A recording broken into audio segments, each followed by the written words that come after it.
Okay guys, so it is the afternoon and it is unbearably hot. So it is, yeah, I'm actually going to get in the shade. It's that bloody hot. This is what I want to explain to you guys, is just how we check if it's worth irrigating or not. And it's simple.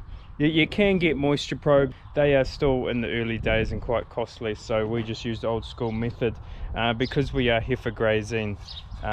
Standards such as this one, pigtail standard, in the ground all over the farm, and they are just really good for checking moisture. If the standard goes into the ground easy, that obviously means that the ground is quite wet and perfect for growing grass, but doesn't need irrigating. If it's really difficult to get in the ground, it's obvious that it's dry, it's time to irrigate. So another way, and it really shows you how it is just grab a spade and dig it up. That'll show you exactly where the moisture is, and it will also show you where the roots of the plant are. Sometimes there'll be moisture up on top and you'll be walking across thinking, yep, no, that's all good, but you'll dig it up with a spade and find that the roots have taken, or the plant have taken, all the moisture away from the soil, and the moisture has not drained down through the soil profile to the roots yet. So you need to get irrigating basically and fill that soil back up. I'll simply go out here, remembering that it is really hot. Now the sprinkler's been going here all night, so the soil here is going to be quite nice. I'll just sit you guys down over here. Oh, now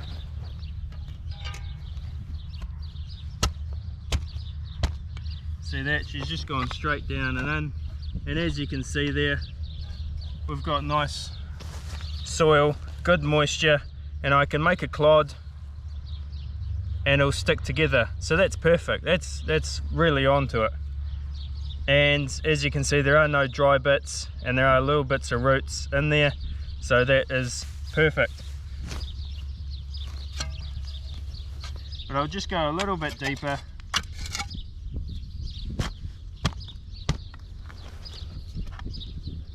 And yeah, it's all just the one color all the way down, perfect as you want it. So, and now I'll just check with this, the old standard. As you can see, she just went straight down and in, so that's perfect. So no need to irrigate here. Now, if I was to come over here, patch where the irrigator and sprinkler have been missing, and so we'll just test this and see how we are. See how difficult it is to get the standard in the ground.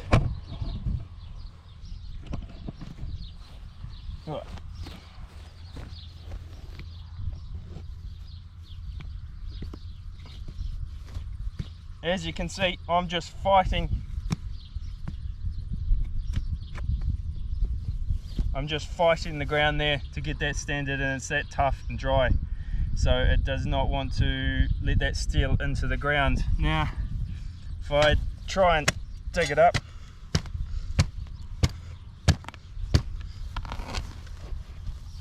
yeah, as you can see there,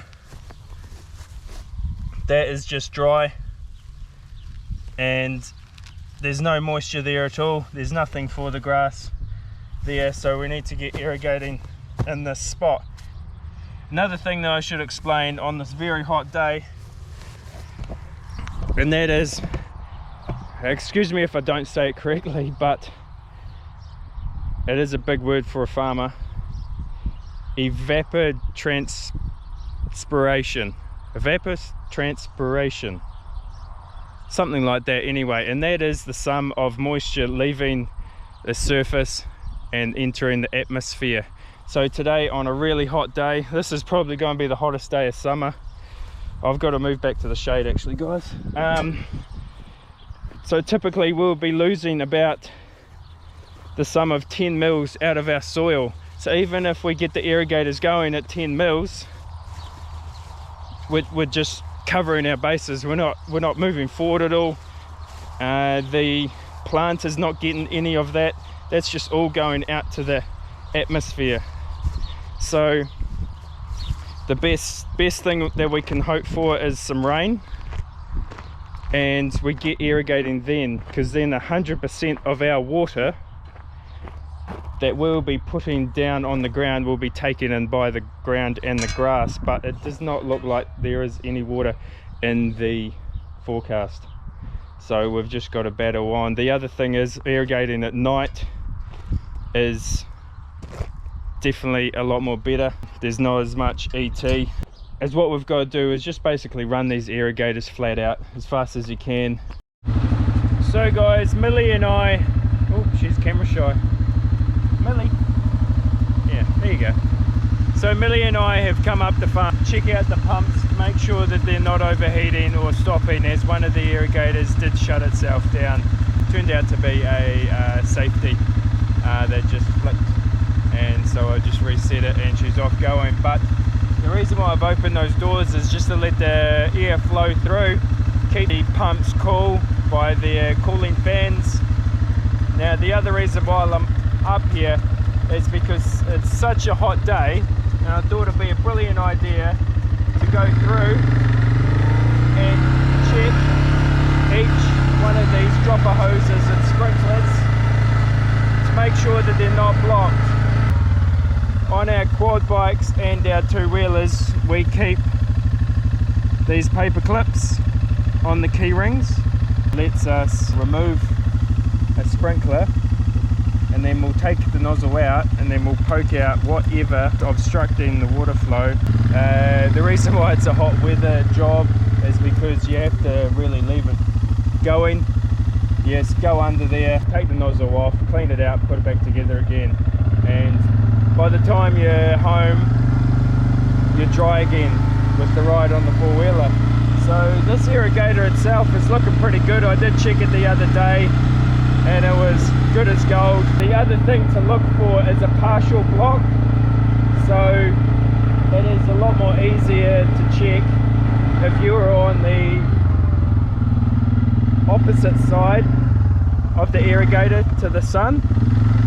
It is a lot more easier to see, and as you can see, this one here has actually got a partial block. So there you can see the water's coming out, and it's not enough to make it flicker like the rest. So all you do, twist it up like that, take the nozzle out. Obviously different manufacturers make their nozzles differently. Oh yeah, it's got a little bit in it. Yeah, clear as day now.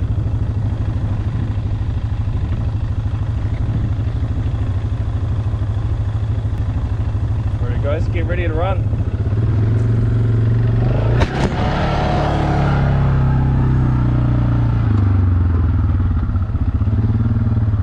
And that's that irrigator done.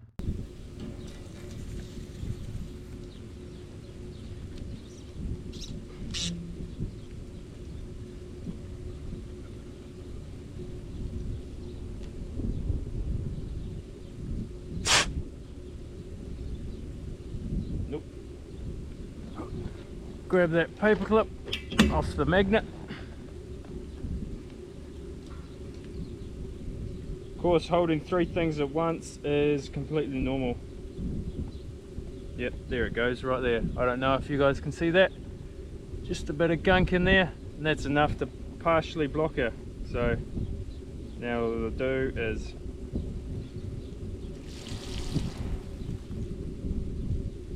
yep, and that's that one cleared out.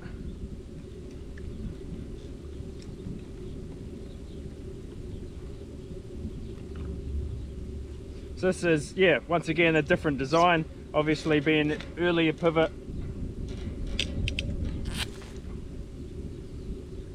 You ready guys? Whoa. I would be running like a little girl, but so nice out.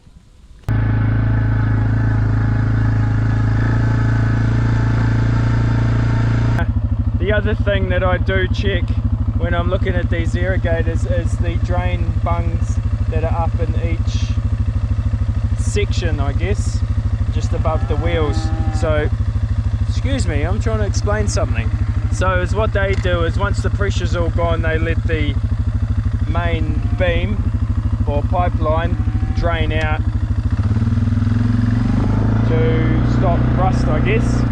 Lets the water drain out of the system. This pivot here looks all pretty good. None of the bungs leak and all of the nozzles are going good as gold.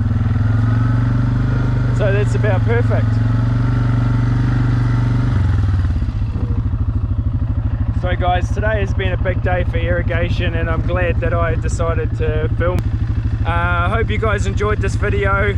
You know, if you liked it, give it a thumbs up, because then I know what to do for the next videos and where to push this YouTube channel.